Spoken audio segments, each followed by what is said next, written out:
णमो अर्हन्ताणं णमो सिद्धाणं णमो वायरीयाणं णमो अज्झायाणं णमो लोये सव्वसाहुणं मोक्षमार्गस्य नेतारं भेत्तारं कर्मभूभ्रतां ज्ञातारं विश्वतत्त्वानां वन्दे तद्गुणलब्धये।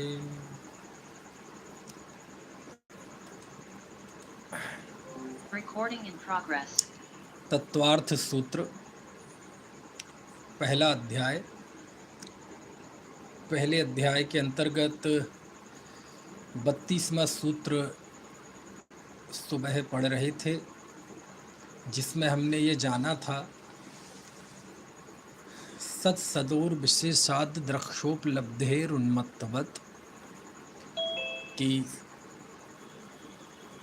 वास्तविक और अवास्तविकता से रहित होने के कारण अपने मन से, अपनी इच्छा से अर्थों को ग्रहण करता है, जैसे कि पागल। यही कारण है कि मिथ्या दृष्टि का ज्ञान मिथ्या माना गया है, क्योंकि कदाचित वो सच को सच भी कहता है, लेकिन अंदर में उसको वैसी श्रद्धा नहीं है। अभी तो थोड़ा मूड सा बन गया है, इसलिए वो सच सच सा बोल रहा है, ऐसा लगेगा जैसे सम्यक ज्ञानी हो, लेकिन वह उसका वास्तविक स्वरूप नहीं है। पागल की भांति बकता है, जैसे बहरूपिया होता है ना, तो जो रूप बना लेता है वैसा बोलने लगता है। अब आगे 33वां सूत्र। जब आचार्य ने जीवादि 7 तत्वों को और सम्यक दर्शन आदि को जानने के उपायों का कथन किया था 20वें सूत्र में, 6वें सूत्र में, तो उसमें उन्होंने लिखा था प्रमाण नयैरधिगमः। प्रमाण और नयों के द्वारा जीवादि तत्वों का और सम्यक दर्शन आदि का अधिगम होता है। तो प्रमाण की बात तो यहाँ हो गई। अब प्रसंग है नय का। तो आगे 33वें सूत्र में एकमात्र सूत्र ऐसा है, इसमें उन्होंने नय बताए हैं, है ना।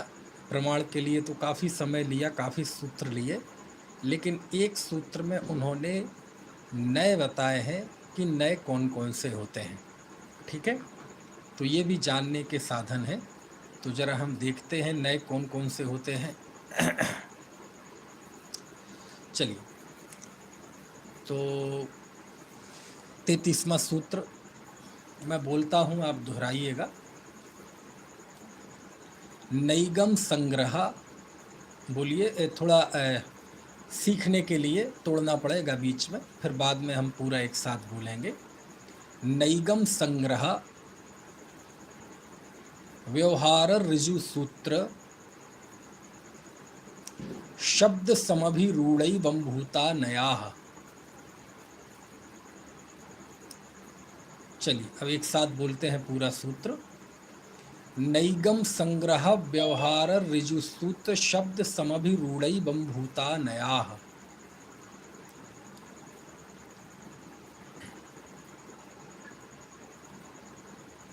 चलिए, तो ये सूत्र हुआ।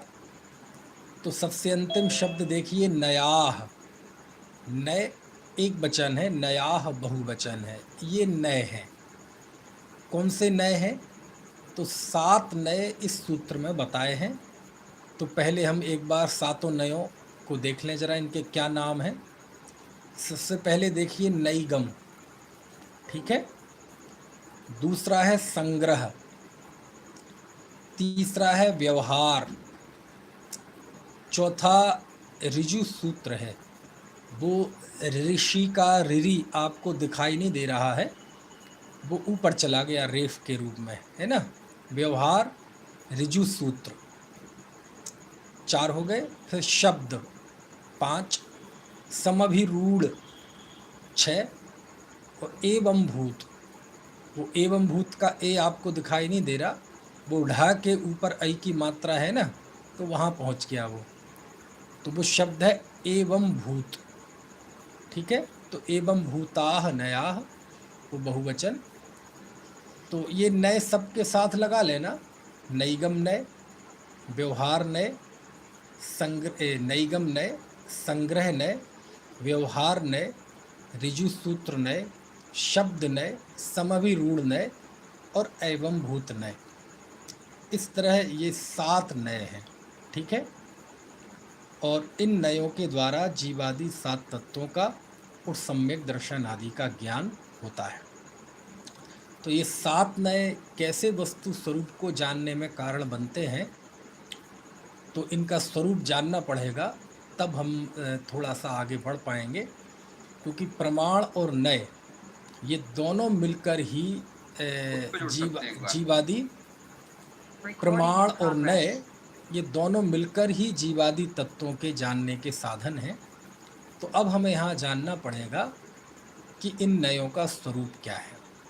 नय का सामान्य स्वरूप तो हम उस सूत्र में बता चुके हैं, प्रमाण नय रधिगमा में, कि नय की विविध परिभाषाएं हैं। अलग अलग शास्त्रों में नय को अलग अलग तरह से परिभाषित किया गया है। वक्तुरभिप्रायो नया, ज्ञातुरभिप्रायो नया, ज्ञानी के हृदय स्थित भाव का नाम नय है ना। ऐसे अनेक अनेक तरह से नय को परिभाषित किया गया है।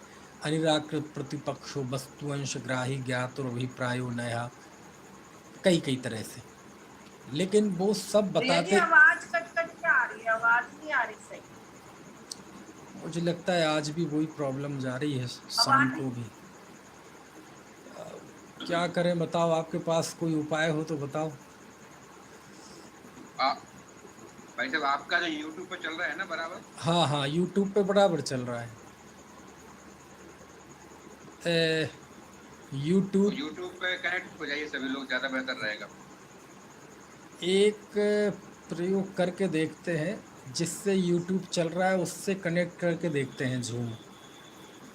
एक मिनट, हो सकता है कुछ बेहतर स्थिति हो जाए, क्योंकि वाईफाई पता नहीं क्यों बढ़िया काम नहीं कर रहा है। लेकिन ऐसा ना हो इससे ये जोड़ लें तो इसकी भी स्पीड कम हो जाए, दोनों ही की। एक मिनट,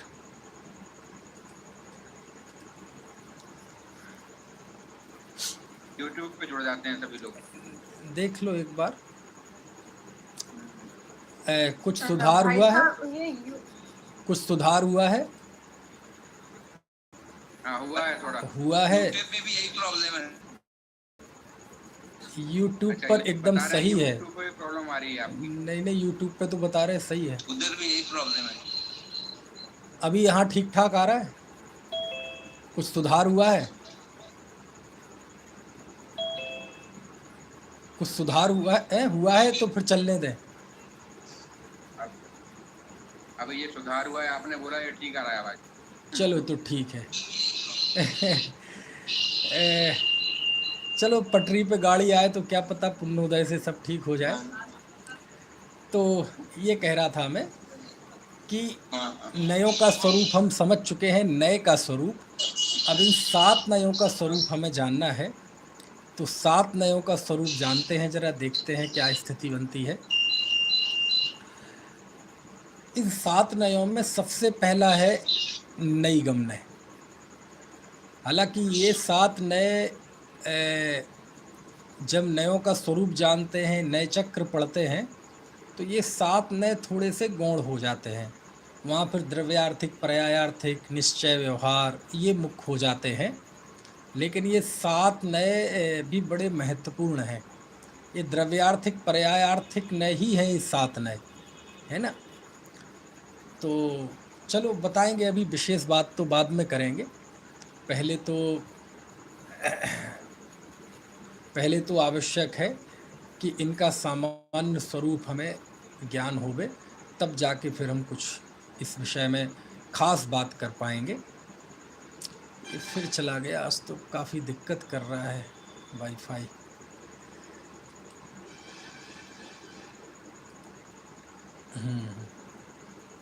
ये क्या 2 जगह 3 जगह चल रहा है? यूट्यूब पर भी 2 चैनल पे चल रहा है, सर्वोदय पे और डॉक्टर मनीष कुमार जैन मेरठ, इन 2 चैनल पे, और ज़ूम पे अलग चलता है। अब ज़ूम पे क्या है कि हमारे सामने लोग रहते हैं चेहरे, है ना? Recording in progress. आज प्रॉब्लम है ही ज़रा, है ना? चलिए, तो सबसे पहला हम देखते हैं कि हाँ, नयों की बात कर रहा था मैं कि द्रव्यार्थिक, पर्यायार्थिक नए नाम से तो काफ़ी चर्चाएं हैं, निश्चय व्यवहार नाम से तो कुछ ज़्यादा ही चर्चाएं हैं। कई कई जगह निश्चय और व्यवहार नाम से तो पार्टियां भी हैं कि निश्चय नहीं कि पार्टी के, ये व्यवहार नहीं कि पार्टी के। लेकिन ये 7 नए ऐसे हैं, इनमें अब तक कोई पार्टी नहीं बनी है ना। तो ये इनका भी बंटवारा द्रव्यार्थिक, पर्यायार्थिक में हो जाता है, लेकिन इनका कैसे क्या बंटवारा होता है इसकी बात तो हम अभी जब इन 7 का स्वरूप समझ लेंगे तब करेंगे, है ना। सामान्यता तो नए एक प्रकार है, 2 प्रकार में निश्चय, व्यवहार, द्रव्यार्थिक, पर्यायार्थिक। 3 प्रकार से देखें तो शब्द नए, अर्थ नए, ज्ञान नए, ऐसे फिर कई कई प्रकार आते हैं। 47 नए भी हैं, 15 नए भी हैं, 6 नए भी हैं, और प्रयोग की दृष्टि से असंख्यात प्रकार के नए होते हैं। और नए वस्तु के जिस अंश को मुख्य करते हैं उनकी दृष्टि से देखा जाए तो अनंत नए हो सकते हैं, है ना।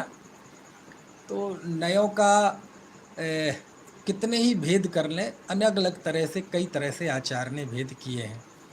जावदिया बैण बया तावदिया चेव होन तिणय वादा, जितना वचन व्यवहार है उतने ही नयवाद हैं। खैर, यहाँ हम सबसे पहले देखते हैं नैगम नय। ये नैगम नय क्या है? बड़ा व्यवहारिक नय है ये, और आगम के अनेक अर्थों में यदि कोई विसंगति आपको लगे, दोषपूर्ण लगे, तो उसका निराकरण करता है। यानी नैगम नय हमें अनेक अप्रकृत अर्थों से बचाता है। क्या है नैगम का अर्थ? तो नैगम का अर्थ होता है जो संकल्प ग्राही होता है, संकलनात्मक, जो संकल्प ग्राही होता है वो नैगम नय होता है। अब आप कहेंगे ये संकल्प ग्राही नय कौन सा होता है? तो देखो, नैगम शब्द बना है निगम से। नैगम शब्द किससे बना है प्रशांत जी? निगम से। और निगम का अर्थ होता है संकल्प। निगम का अर्थ क्या होता है? संकल्प।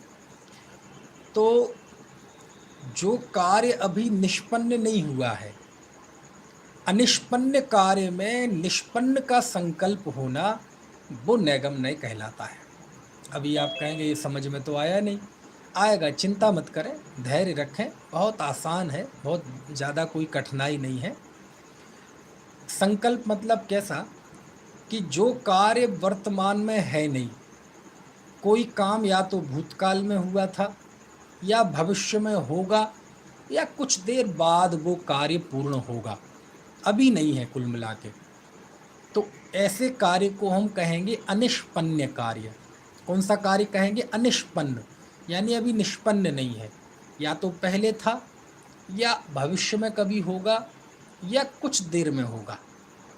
तो ऐसे अनिष्पन्न कार्य में जो संकल्प को ग्रहण करता है वो नैगम नय है। जैसे शास्त्र में उदाहरण दिया, सर्वार्थ सिद्धि में आचार्य ने उदाहरण दिया, उन्हीं का उदाहरण हम लेते हैं। फिर वो समझ में ना आए तो फिर सरल उदाहरण लेंगे कि मान लीजिए कोई जंगल जा रहा था फरसा लेके। फरसा तो जानते ना आप, जिससे लकड़ी वगैरह काटते हैं, पेड़ काटते हैं। आज की भाषा में अपन और सरल कर दें तो हम कहें कुल्हाड़ी। कुल्हाड़ी लेके जा रहा था, तो उससे पूछा कहाँ जा रहे हो? तो उसने कहा प्रस्थ लेने जा रहा हूँ। अब ये प्रस्थ क्या है?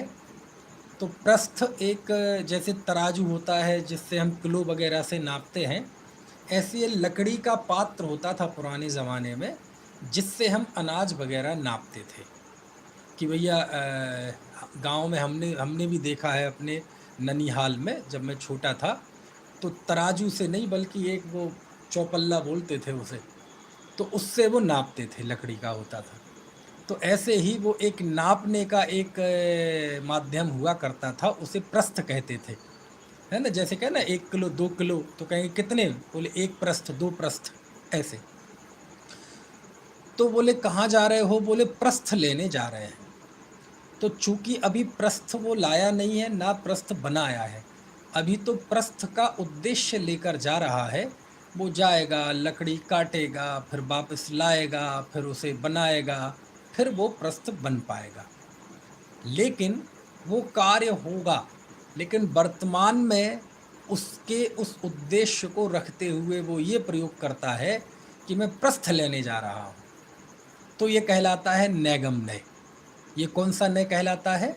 नैगम्य। समझ में आया? दूसरा उदाहरण दिया पूज्यपाद स्वामी ने कि जैसे कोई भात पकाने की तैयारी कर रहा है। भात पकाने की तैयारी कर रहा है मतलब भात तो आप जानते हैं, है ना? बुंदेलखंड वाले जानते होंगे, महाराष्ट्र वाले जानते होंगे, लेकिन बाकी लोग नहीं जानते होंगे। चावल है ना, चावल जो खाने के लिए हम पकाते हैं उसे ही भात कहते हैं, है ना? आमतौर पे हम कहते हैं चावल, क्या कह रहे हैं? चावल खा रहा हूँ। आप चावल नहीं खाते हैं, भात खाते हैं। क्यों? चावल शब्द का अर्थ अलग होता है और भात शब्द का अर्थ अलग होता है। बेसिकली आप भात खाते हैं, मतलब पका हुआ चावल। तो कोई बहन चावल धो रही थी, है ना, अथवा पानी छान रही थी, तो उसने कहा क्या कर रही हो? बोले भात पका रहे हैं। तो अभी भात पका नहीं है, लेकिन उसका मन में संकल्प लेकर वह उस प्रक्रिया में संलग्न है। तो कोई कहेगा कि यार झूठ बोल रहे हो, वो कह रहा था प्रस्थ लेने जा रहे हैं। ये कह रहे हैं कि ये मयंक जी कह रहे हैं मध्य प्रदेश वाले भी जानते हैं भात क्या होता है। चलो खुशी की बात है, बुंदेलखंड भी मध्य प्रदेश में ही है।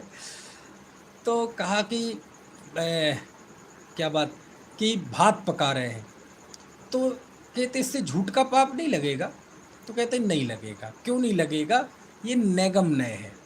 इस नैगम्य में कार्य हुआ नहीं है, लेकिन कार्य होगा अथवा होना शुरू हो गया है, उसको वर्तमान में ही निष्पन्न जैसा कहते हैं। ये है ना कि वो कार्य जैसे हो गया हो या हो रहा हो। ठीक है ना? तो ऐसे, और देखो शास्त्रों में ऐसे बहुत प्रयोग हैं कि कार्य हुआ नहीं लेकिन फिर भी उसको कहते हैं। तो भूतकाल में भी हुआ था, जैसे कोई भूतकाल में कभी वकालत करता था, आज भी उसे हम वकील कहते हैं। तो जो कार्य भूतकाल में निष्पन्न हुआ था, वर्तमान में कहना वो भी नैगम्य कहलाता है ना? किसी का शास्त्री में एडमिशन हो जाए, किसी का MBBS में एडमिशन हो जाए, तो क्या कर रहे हो? बोले डॉक्टरी कर रहे हैं। तो अभी डॉक्टरी करना शुरू कहाँ किया? अभी तुम्हारा एडमिशन हुआ है, अभी जाओगे, फाइनल एडमिशन लोगे, फीस जमा करोगे, उसके बाद फिर शिक्षा शुरू होगी, तब जाके आप 5 साल पढ़ोगे, परीक्षा दोगे, तब डॉक्टरी करोगे, तब डॉक्टरी होगी। तो डॉक्टर होने का कार्य निष्पन्न तो 5 साल बाद होगा, लेकिन वर्तमान में उसको कहना ये नैगम्य है ना? उसके संकल्प को ग्रहण करना ये नैगम्य है। ठीक है? तो जो कार्य हुआ नहीं है उसको कहना। आप देखेंगे जब हम कहते हैं कि आज क्या है, आज भगवान महावीर का जन्म हुआ, महावीर जयंती के दिन जब हम ये कहते हैं कि आज भगवान महावीर का जन्म दिवस है, आज उनका जन्म हुआ है, आज दीपावली है, आज भगवान महावीर को निर्माण हुआ है, तो कहाँ हुआ निर्माण? तो आज से है ना 2500 साल पहले हुआ था लगभग। ठीक है ना? 2547 साल पहले, लेकिन फिर भी आज कह रहे हैं, तो ये नैगम्य है ना? श्रेणी को तीर्थंकर कहना ये नैगम्य है। भविष्य के तीर्थंकरों को वर्तमान में कहना ये नैगम्य है। समझ में आया ना? तो जो भविष्य में होगा काम, आजकल तो मंत्री जी का बेटा हो तो उसे भी मंत्री जी कहते हैं, नेताजी के बेटे को भी नेताजी, राजा के बेटे को भी राजा जी। तो ये सब काय के प्रयोग हैं? ये सब नैगम्य के प्रयोग हैं। भूतकाल में कोई कार्य हुआ था उसको कहना, अथवा भविष्य में कोई कार्य होगा तो उसको वर्तमान में कहना, ये सब नैगम्य के प्रयोग हैं। पंचकल्याणकों में जब आप जाते हैं और घोषणा करते हैं कि आज शाम को भगवान महावीर को केवल ज्ञान की प्राप्ति होगी, उनका समोषण लगेगा, अब वो तो लग गया, 2500 साल पहले लग गया, समूषण का विसर्जन भी हो गया, वो तो सिद्ध भगवान बन गए अब। लेकिन ये सब नैगम नय के प्रयोग है। सिद्धों में भी देखेंगे तो आप इस तरह के प्रयोग होते हैं। अभी इस तत्वार सूत्र का जो अंतिम सूत्र है उसमें सिद्ध भगवान के भेद बताए गए हैं कई तरीके से, है ना, क्षेत्र से, काल से, कि ये सिद्ध भगवान कौन से सिद्ध भगवान हैं। बोले ये विदेह क्षेत्र के सिद्ध भगवान हैं। ये कहाँ के हैं? बोले ये भरत क्षेत्र के हैं। ये सिद्ध भगवान भरत क्षेत्र में कहाँ के हैं? ये सोनागिर के हैं। ये कहाँ के हैं? बोले ये गिरनार के हैं।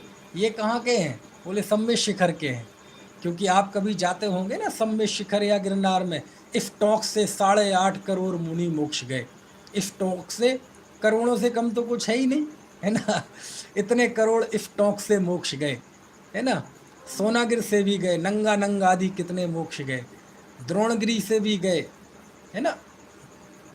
तो सिद्ध भगवान यद्यपि आज उनमें कोई भेद नहीं है, सभी सिद्ध बराबर हैं, लेकिन उनके भूतकाल के जरिए वर्तमान में कहना कि ये द्रोणगिरी के सिद्ध, ये शिखर जी के सिद्ध, ये सोनागिरी के सिद्ध, है ना, तो ये सब भी नैगम नय है।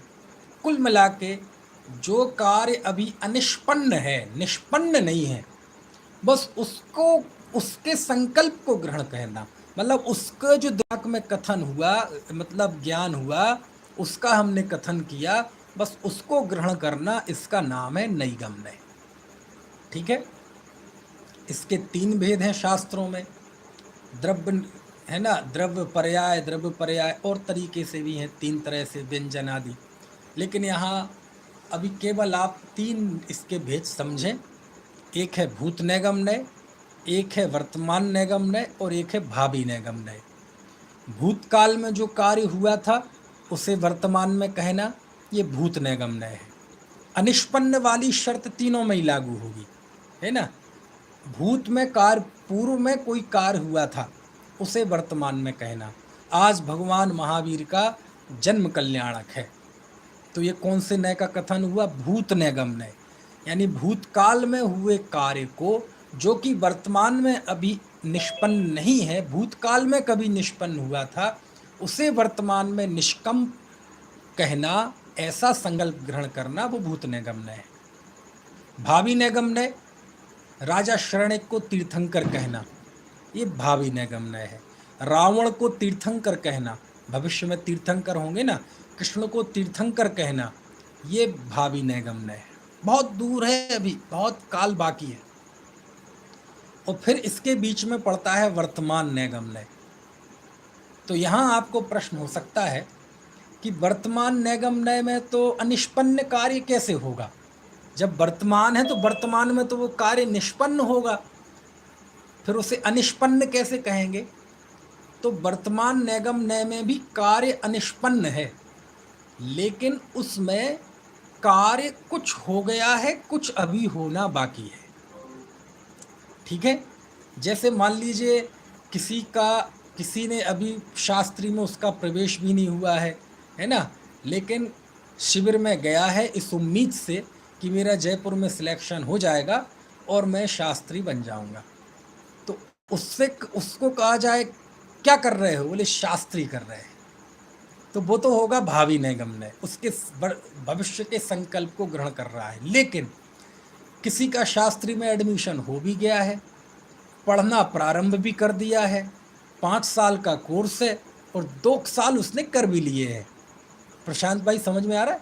मतलब वो रनिंग में है, कुछ काम हो गया है और वो कार्य निष्पन्न होने के काफ़ी नज़दीक है, उससे कहा जाए कि क्या कर रहे हो? शास्त्री कर रहे हैं। तो एक 10 साल का बच्चा वो कहे कि शास्त्री कर रहा हूँ, और एक वो जो शास्त्री पढ़ रहा है वो कहे शास्त्री कर रहा हूँ, दोनों में क्या फ़र्क है? वो है भावी नैगम नय और ये है वर्तमान नैगम नय। क्यों? क्योंकि ये उस कार्य के निष्पन्न होने के बिल्कुल नज़दीक है, कुछ हो गया है, कुछ होना बाकी है। समझ में आया ना? कहाँ जा रहे हो, क्या कर रहे हो? भात पका रहे हैं, तो ये कुछ उसकी प्रक्रिया चल रही है। पानी से हम चावल धो रहे हैं, चावल निकाल के है ना, कुकर में डाल रहे हैं, उसमें तो कुछ प्रक्रिया पूरी हो गई है, कुछ बाकी है। तो बस यही फर्क है भावी निगम नय में और वर्तमान निगम नय में। काम दोनों में ही नहीं हुआ है, लेकिन अभी बहुत दूर की कौड़ी है। अभी भावी निगम नय में दिल्ली बहुत दूर है, समझ में आए ना। लेकिन वर्तमान निगम नय में भी काम हुआ नहीं है, लेकिन बहुत नज़दीक है, बिल्कुल कुछ हो गया है, उस दिशा में बहुत तेजी से बढ़ रहा है। तो बस ये दोनों में फ़र्क है, वर्तमान निगम नय में और भावी निगम नय में। बाकी काम तो अभी दोनों में ही नहीं हुआ है, इसलिए इसको कहते हैं नईगम नय। काम नहीं हुआ है, बस संकल्प है, और संकल्प को ग्रहण ने किया है। ठीक है। अच्छा, किन किन को पता था कि निगम का अर्थ संकल्प होता है? ईमानदारी से बताना, हाथ खड़ा करके बताओ, बताओ को किसको पता था कि निगम का अर्थ संकल्प होता है? है? आपने सुना होगा नगर निगम, जल निगम, सुना है? तो वहाँ निगम का अर्थ क्या होता है? अब तो निगम एक अर्थ समूह के उसमें हो गया। निगम का मूल अर्थ होता है संकल्प, निश्चय। और जब हमने कहा नगर पालिका निगम, नगर निगम, जल निगम, तो उसका अर्थ क्या होता है निगम का?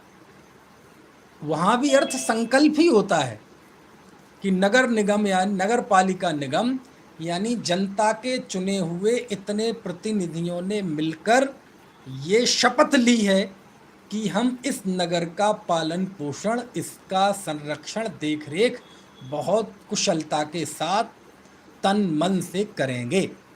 इसी संकल्प और इसी शपथ का नाम तो है निगम। समझ में आ रहा है भाई साहब उमाकांत जी? निगम का अर्थ संकल्प, तो इन्हें क्यों कहते हैं नगर पालिका निगम? वहां भी निगम का अर्थ संकल्प ही है कि हम सब ने मिलकर ये ठाना है कि हम इस नगर की काया पलट कर देंगे, है ना। मान लीजिए 20 लोगों की नगर पालिका परिषद बनी, पारिषद थे उसमें, उसे हमने नगर पालिका निगम कहा, और भी अधिकारी वगैरह होंगे। तो ये जो 20 लोग इकट्ठे हुए हैं, सबकी जाति अलग अलग, सबका धर्म अलग अलग, सबकी उम्र अलग अलग, सबके संस्कार अलग अलग, सबके माता पिता अलग अलग, सबका कद काठी, शरीर की बनावट अलग अलग। फिर ये जो सब इकट्ठे हुए हैं, एक किस बिंदु पर इकट्ठे हुए हैं? किसका नाम है निगम? नगर पालिका निगम किसका नाम है कि इतना सब वेरिएशन होते हुए भी सब इस बिंदु पर यहाँ इकट्ठे हुए हैं कि हमें नगर का संचालन अच्छी तरह से करना है। बस इस संकल्प के कारण वो एक हैं। समझ में आए ना? ये संकल्प की वजह से वो एक हैं, इसलिए वो निगम कहलाता है। तो वहाँ भी निगम का अर्थ वो भाव संकल्प से ही है। वो बात अलग है कि फिर वो निगम फिर समूह के अर्थ में रूढ़ हो गया, फिर वो सरकारी, है ना, वो संगठन के अर्थ में रूढ़ हो गया। लेकिन उस निगम में से भी संकल्प का अर्थ हटा दो ना, तो निगम का फिर कोई अर्थ नहीं बचता। क्यों? क्योंकि सब जाति धर्म कुल आदि अलग अलग होने के बावजूद वो एक क्यों है? क्योंकि उनका एक संकल्प है कि हम नगर का संचालन सही तरीके से करेंगे, है ना। खैर, तो आप समझना निगम का कितना पवित्र अर्थ है। दूसरी जगह निगम के और अर्थ भी होते हैं, वेद पुराण वगैरह। तो निगम का अर्थ है संकल्प, और ये नए संकल्प को ग्रहण करता है। ठीक है, चलिए अगला नय है संग्रह नय। ये संग्रह नय क्या है? संग्रह शब्द का अर्थ तो आप जानते ही हैं, कलेक्शन, इकट्ठा करना। तो इकट्ठा करने को ही संग्रह बोलते हैं। तो इसमें क्या होता है? इसमें भी इकट्ठा किया जाता है, और इकट्ठा किया जाता है तो मतलब क्या हुआ कि स्वजाति के विरोध के बिना एक रूप से सबको ग्रहण करना। यानी जब हम किन्हीं चीज़ों को इकट्ठा करेंगे, संग्रहित करेंगे, तो संग्रहित करने में कुछ ना कुछ आधार होगा। क्या आधार होगा? कि जिन वस्तुओं को हम इकट्ठा करेंगे उसमें कुछ ना कुछ तो फर्क होगा उन चीज़ों में, लेकिन हम उन फर्क को नहीं देखेंगे, उनमें जो समानता होगी वो देखेंगे। समझ में आए ना? तो वो कहलाएगा, जैसे हम सब कौन हैं? हम सब मनुष्य हैं। तो ये क्या कर दिया हमने? संग्रह, हमने ये नहीं देखा कि कौन स्त्री, कौन पुरुष, कौन बालक, कौन वृद्ध, कौन जवान, है ना, कौन पूर्वी, कौन पश्चिमी, कौन उत्तरी, कौन दक्षिणात, कौन गुजराती, कौन मराठी, कुछ नहीं देखा। हमने बस देखा मनुष्यत्व। तो मनुष्यत्व की दृष्टि से हम सब में कोई विरोध नहीं है।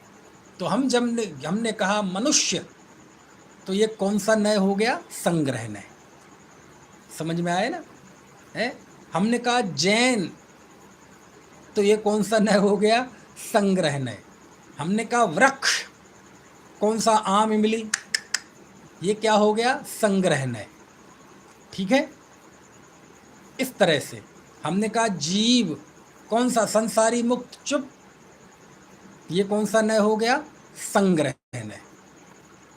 समझ में आ गई बात? ऐसे तो अपनी जाति का विरोध किए बिना, यहाँ जाति से मतलब कोई कास्टिज्म नहीं, उस क्वालिटी की कोई दूसरी क्वालिटी वाली वस्तु है, उससे कोई विरोध ना आए, ऐसे उसके एक सामान्य धर्म को ग्रहण करके जो वस्तुओं को हम संग्रह करते हैं, वो काम इस नय का होता है। ठीक है। ऐसे सब जगह लगा लेना, है ना। चलो, तो ये हो गया संग्रह नय। और ये संग्रह नय बड़ा ज़बरदस्त है, बड़ा ज़बरदस्त है। दो प्रकार का संग्रह नय होता है, एक होता है शुद्ध संग्रह नय और एक होता है अशुद्ध संग्रह नय। ये क्या फ़र्क है इसमें? दो प्रकार की सत्ताएं होती हैं, एक होती है महासत्ता और एक होती है अवान्तर सत्ता। सुनना, मज़ेदार है। कौन कौन सी? एक महासत्ता और दूसरी अवान्तर सत्ता। ये क्या होती है महासत्ता और अवान्तर सत्ता? अब ये सारे शब्द जो बोल रहा हूँ, महासत्ता, अवान्तर सत्ता, ये सब प्रवचन सार के शब्द हैं, लेकिन यहाँ संग्रह नय में बड़े काम में आएंगे, क्योंकि वो ये बात है। अच्छा, दुनिया में जाति अपेक्षा 6 द्रव्य हैं और संख्या अपेक्षा अनंत द्रव्य हैं। अच्छा, ऐसा कोई शब्द है जिसे हम बोल दें तो सारी दुनिया उसमें शामिल हो जाए, सारी दुनिया का उसमें संग्रह हो जाए? ऐसा कोई शब्द है आपकी डिक्शनरी में? कौन बताएगा? आपकी डिक्शनरी में, मस्तिष्क की शब्दकोश में ऐसा कोई शब्द है कि वो शब्द बोले तो सारी दुनिया उसमें आ जाए, कुछ भी ना बचे? हाँ, खतौली से हमारे अशोक जी बोलना चाह रहे हैं, इन्हें अनम्यूट करते हैं।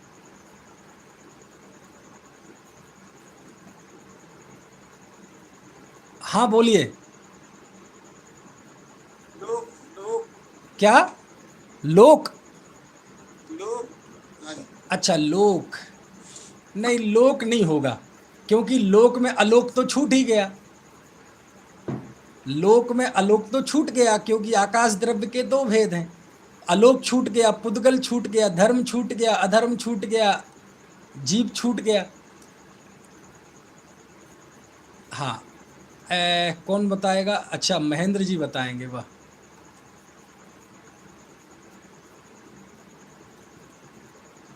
हाँ। मेरे हिसाब से इसका नाम होना चाहिए विश्व जगत संसार। विश्व जगत संसार। चलो, आपने बहुत अच्छी कोशिश की, बहुत अच्छी कोशिश की। और क्योंकि विश्व जो शब्द है ना, विश्व समूहवाची शब्द है, कि इन सबको इकट्ठा करने का नाम विश्व है। तो आखिर बहुत सारी चीज़ें हैं विश्व के अंदर, उसका अस्तित्व सिद्ध हो गया ना। हमें ऐसा शब्द चाहिए जिसमें सब शामिल हो जाए, भेद ना करना पड़े। आपने कोशिश अच्छी की है, इस पर भी हम कुछ विचार करेंगे। रितु जी बताएंगी। जिनवाणी के शब्द हैं वितरागता, वितरागता। नहीं नहीं नहीं, तो पता नहीं कहाँ चलेंगे। और कोई बताएगा?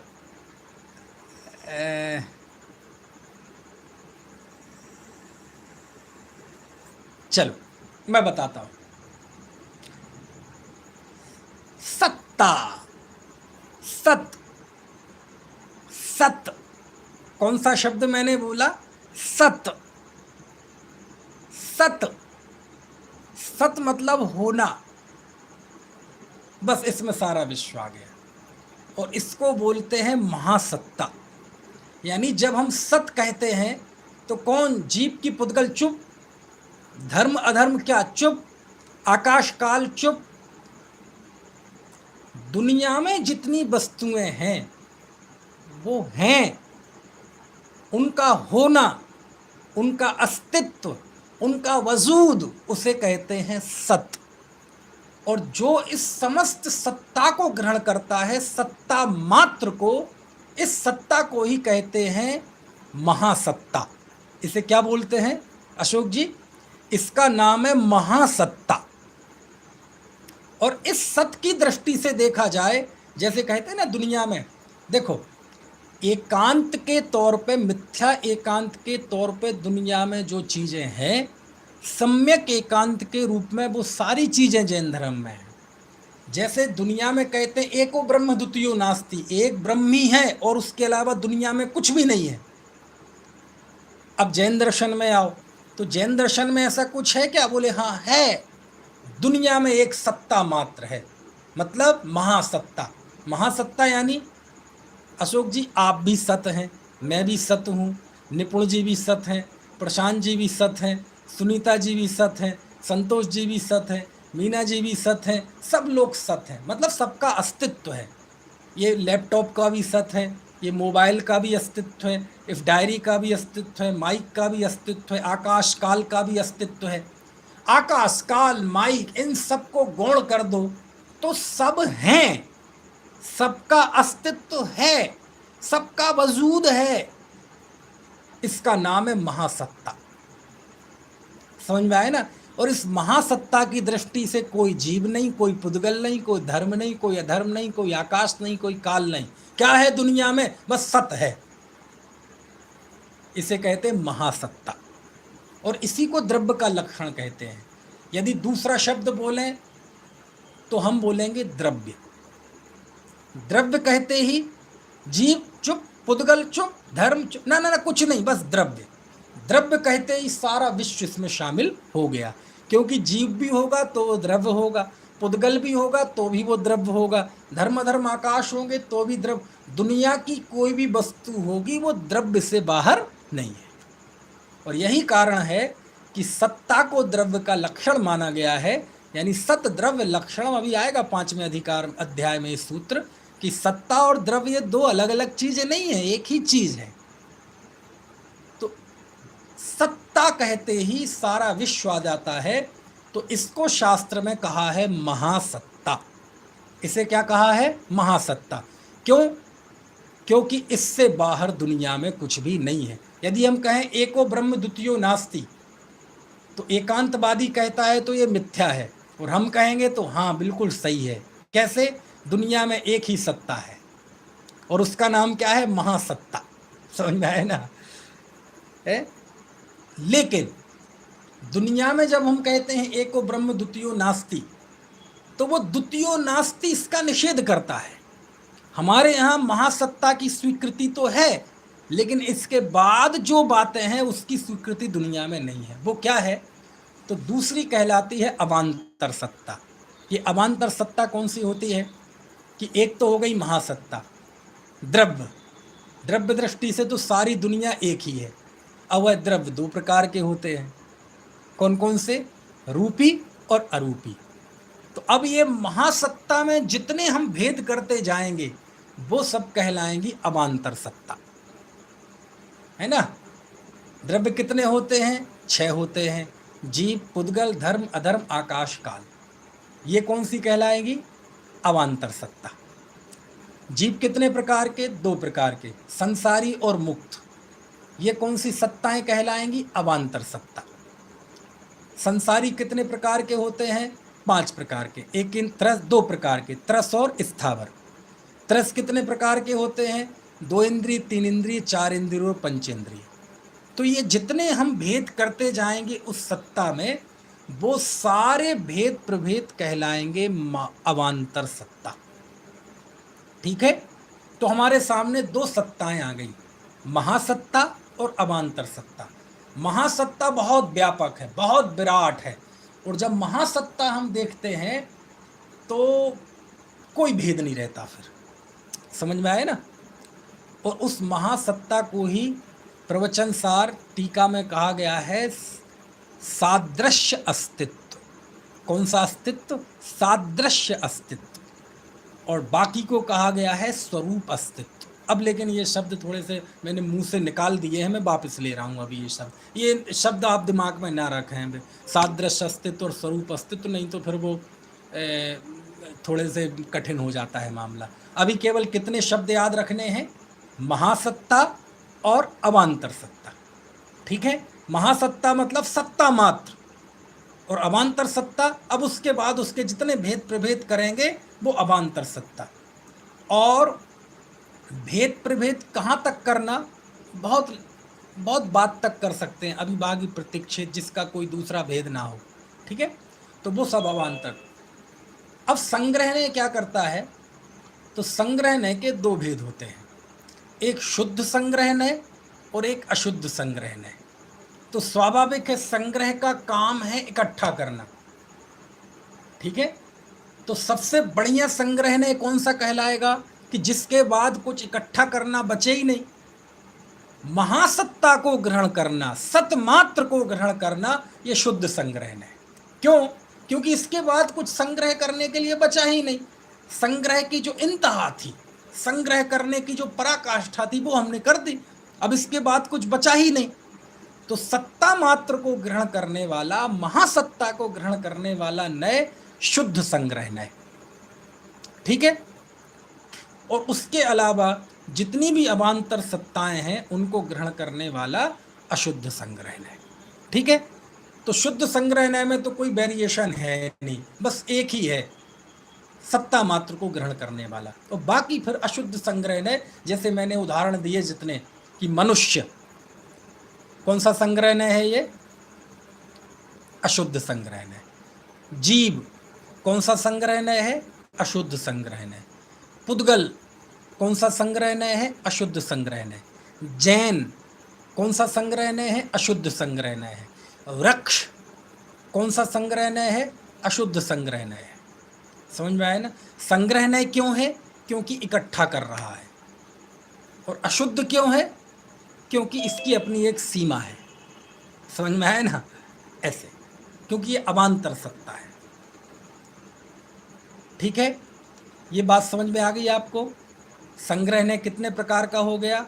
दो प्रकार का, शुद्ध अशुद्ध। संग्रहणय का कार्य क्या है? इकट्ठा करना। किन को इकट्ठा करना? कोई भी चीज़ों को इकट्ठा करना। और जब इकट्ठा करेंगे तो किसी न किसी एक आधार पर करेंगे, कोई ना कोई उनकी समानता होगी, तब तो उसके आधार पर करेंगे। जब हमने कहा हम सब मनुष्य हैं, तो हमने कुछ ना कुछ समानता देखी ना। हम सब जैन हैं तो कोई ना कोई समानता देखी ना, है ना? तो ऐसे।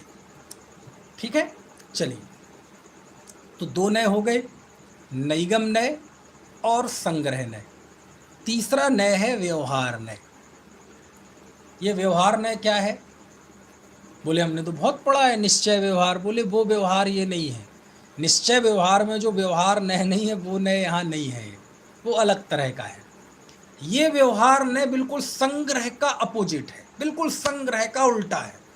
संग्रह का काम था इकट्ठा करना, और व्यवहार का काम है भेद करना, अलग अलग करना सबको। समझ में आया ना? तो क्या है व्यवहार नय का काम? कि संग्रह नय द्वारा जो वस्तुओं को संग्रहित किया गया उसमें विधि पूर्वक भेद करना, ये व्यवहार नय का काम है। ठीक है, संग्रह नय कहेगा सत्ता मात्र। ठीक है, तो व्यवहार नय कहेगा नहीं, सत्ता 6 प्रकार की होती है, जीव, पुद्गल, धर्म, अधर्म, आकाश, काल। तो ये व्यवहार नय का काम हो गया। संग्रह नय कहेगा जीव मात्र, तो व्यवहार नय कहेगा नहीं, जीव 2 प्रकार के होते हैं, संसारी और मुक्त। ये व्यवहार नय का काम। संग्रह नय कहेगा संसारी, तो उसने सारे संसारियों को एकत्रित कर दिया। तो व्यवहार नय कहेगा नहीं, संसारी भी 5 प्रकार के 2 प्रकार के होते हैं, त्रस और स्थावर। समझ गए? संग्रह नय फिर संग्रह करेगा त्रस मात्र, तो उसने 2 इंद्रिय से लेकर 5 इंद्रिय तक सब जीवों को इकट्ठा कर दिया। तो व्यवहार नय कहेगा नहीं, तिरस्वी 2 इंद्री, 3 इंद्री, 4 इंद्री, पंचेंद्री होते हैं। समझ में आया ना? ऐसे सब कर लगा लेना है। संग्रह ने कहेगा स्थावर, तो उसने भेद नहीं किया, सभी स्थावरों को इकट्ठा कर दिया। व्यवहार ने खड़ा होगा, कहेगा नहीं, स्थावर के 5 भेद हैं, पृथ्वी का एक, जल का एक, अग्नि का एक, वायु का एक, वनस्पति का एक, तो भेद कर दिया। तो संग्रह इकट्ठा करता है और व्यवहार ने भेद करता है। संग्रह ने जिन चीजों को इकट्ठा करता है, व्यवहार ने उन्हीं चीजों में भेद खड़ा कर देता है। तो इसका नाम है व्यवहारने का कार्य। ठीक है, समझ में आ रही है बात? अच्छा, जरूरत क्या है? जब संग्रह कर दिया तो फिर उनमें व्यवहार करने की जरूरत क्या है? कहते हैं ये वस्तु के सम्यक परिज्ञान के लिए दोनों ही चीजें जरूरी है।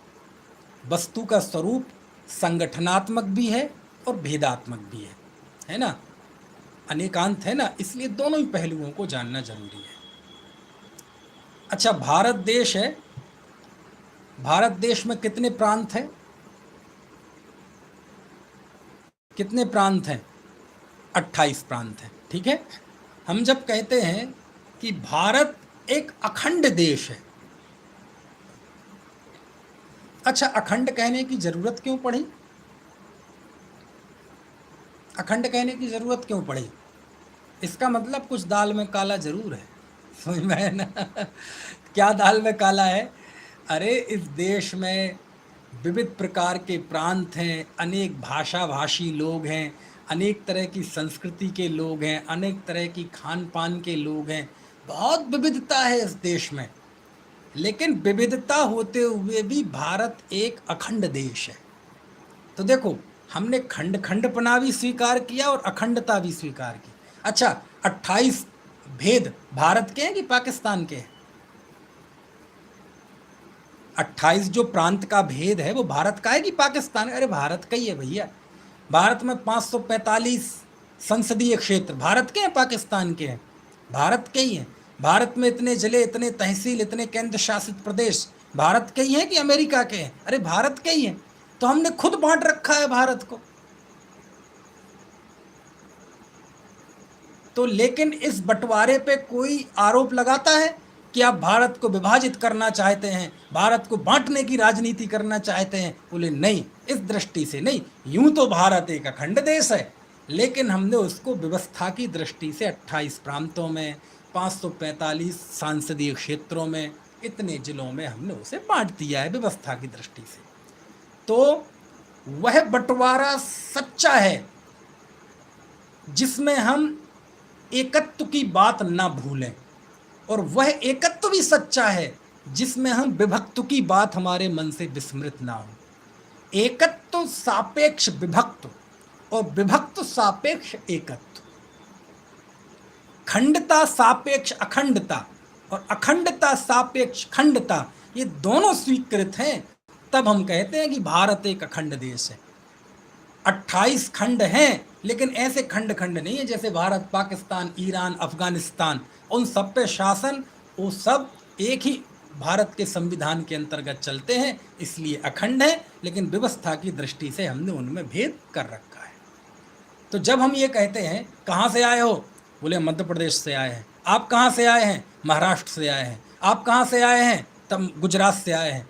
तो आपको कोई आरोप लगाता है कि आप देश को खंड खंड करने वाले हैं, आप देश को विघटित करने वाले हैं? आप ये क्यों नहीं कहते कि हम भारतवासी हैं? अरे, भारत में हैं तो कोई भारत में थोड़ी प्रश्न पूछेगा कहाँ से आए हैं। भारत में महेंद्र जी आपसे पूछे कोई कि कहाँ से आए हो, तो आप कहेंगे मैं भारत से आया हूँ। कितना मजा आएगा, सामने वाले की शंका का समाधान होगा। सागर में आपसे पूछे सागर में आप कहाँ से आए हैं, तो आप कहें मैं सागर से आया हूँ, तो सामने वाले की शंका का कितना समाधान होगा। अरे, सागर में है तो सागर तो अंडरस्टूड है, अब सागर में आप कौन से मोहल्ले से आए हैं ये पूछना चाह रहा है। समझ में आया ना? दिल्ली में आप पूछे भाई साहब आप कहाँ से आए हैं, बोले भारत से आए हैं, समझ में, तो समाधान नहीं होगा। कहेगा आप ये बस सीधे बताओ ना मध्य प्रदेश से आए हैं। नहीं नहीं नहीं नहीं, मैं भारत एक अखंड देश, मैं अखंड भारत का एक भारतीय हूँ, मैं भारत को खंड खंड होते नहीं देखना चाहता, भारत के टुकड़े होंगे तो मेरी लाश के ऊपर होंगे। पागल है, समझ में है ना, है ना। तुम ये कह दोगे कि मैं मध्य प्रदेश से आया हूं तो आप कोई देश के टुकड़े नहीं कर रहे हैं। क्यों? क्योंकि मध्य प्रदेश भी है, ये बात भी सत्य है, और मध्य प्रदेश भारत का ही हिस्सा है, ये बात भी सत्य है। दोनों आपस में अखंड हैं, ये बात भी सत्य है। लेकिन कहाँ किस अपेक्षा से मुख्य करना, किसको गौण करना, ये सब चलता रहता है। तो हम ये कहें कि हम मध्य प्रदेश के हैं, ये कोलकाता की हैं, ये महाराष्ट्र के हैं, तब भी हम पे देशद्रोह का मुकदमा नहीं चलेगा। क्यों? क्योंकि हम उस तरह से अपने आप को अलग नहीं कह रहे जिस तरह से खालिस्तानी अपने आप को अलग कहते हैं। जिस तरह से वो जम्मू कश्मीर में वो नारा लगाते हैं, भारत तेरे टुकड़े होंगे इंशाअल्लाह इंशाअल्लाह, है ना, भारत तेरी बर्बादी तक जंग हमारी जारी है। उस तरह के टुकड़े वाली बात करेगा तो जेल में डाल दिया जाएगा। लेकिन व्यवस्था की दृष्टि से तो वास्तव में देश 28 प्रकार से विभाजित है ही। तो मैं भारतीय हूं, ये हमने संग्रह नय का प्रयोग किया।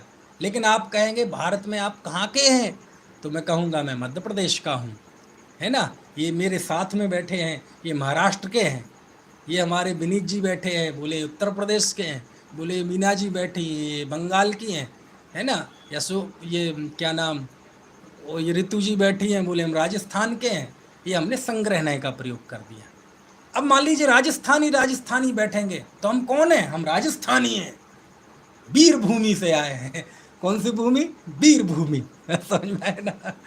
राजस्थानी, वो कहीं भी जाओ राजस्थानी मंचों पे नेता भी जाएंगे तो वीर भूमि को मैं प्रणाम करता हूँ। बोले क्यों? बोले हमारे यहाँ तो हमारे महापुरुषों ने बात बात पे जान देते थे, चाहे महाराणा प्रताप हो, चाहे ऐसे कई कई नाम गिना देंगे। मैंने कहा हमारे यूपी में आओ विनीत जी, यहाँ तो बिना ही बात के जान दे देते हैं, ले लेते हैं। है ना। तो हम राजस्थानी हैं, ये संग्रहने का प्रयोग। राजस्थानी में कहाँ के हैं आप लोग? बोले ये उदयपुर के हैं, ये जयपुर के हैं, ये बीकानेर के हैं। ये हमने व्यवहार नय का प्रयोग कर दिया।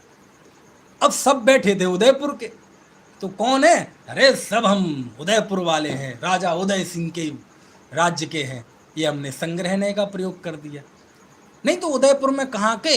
बोले ये कौन से मोहल्ले में, अब तो ये सूरजपोल में रहते हैं, और ये हाथीपोल में रहते हैं, ये केशव नगर सेक्टर में रहते हैं, ये हिरणमंगरी सेक्टर 12 में रहते हैं। ये कौन सा प्रयोग हो गया? ये व्यवहार नय का प्रयोग हो गया। तो ये सब दोनों में सच कौन सा है? अरे दोनों ही सच है। कहाँ किसकी अपेक्षा है वो हमें देखना पड़ता है। वस्तु का स्वरूप तो अनेकांतात्मक है। वस्तु में भेद और अभेदता की दृष्टि से सभी वस्तुएं समान हैं, ये बात भी सही है। लेकिन सब अपने अपने अस्तित्व की दृष्टि से पृथक है, ये बात भी सही है। हम सब मनुष्य हैं, मनुष्यत्व की दृष्टि से हम में एकता, ये भी समान है। लेकिन आप अलग हैं, मैं अलग हूँ, ये भी बात सत्य है। जैनत्व की दृष्टि से हम सब जैन हैं, ये बात भी सही है। लेकिन सबका अपना अपना व्यक्तित्व, सबका अपना अपना श्रद्धा ज्ञान चारित्र, अपनी अपनी लाइफ स्टाइल है, ये बात भी सही है ना। तो ये संग्रह नय, व्यवहार नय, जो संकलित करे वो संग्रह नय, जो विधि पूर्वक उनमें भेद कर देवे वे व्यवहार नय। इस तरह से ये 2 नय हैं, ठीक है। तो अभी हमने 3 नय समझे, नैगम नय, संग्रह नय और व्यवहार नय। अभी 4 नय और बाकी हैं, उनकी चर्चा हम सुबह करेंगे। अभी का समय हो गया है। यदि किसी को कोई प्रश्न हो तो पूछ लीजिए।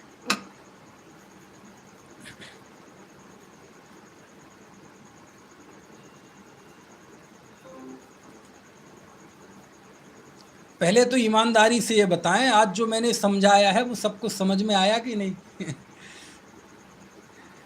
चलो आ जाएगा, और कुछ रहा होगा तो धीरे धीरे आ जाएगा। चलिए, किसी को कोई प्रश्न नहीं है। प्रश्न 2 लोगों को नहीं उठते, या तो किसी को सब समझ में आ गया हो या किसी को कुछ भी समझ में ना आया हो। तो मैं क्या समझूं मीना जी?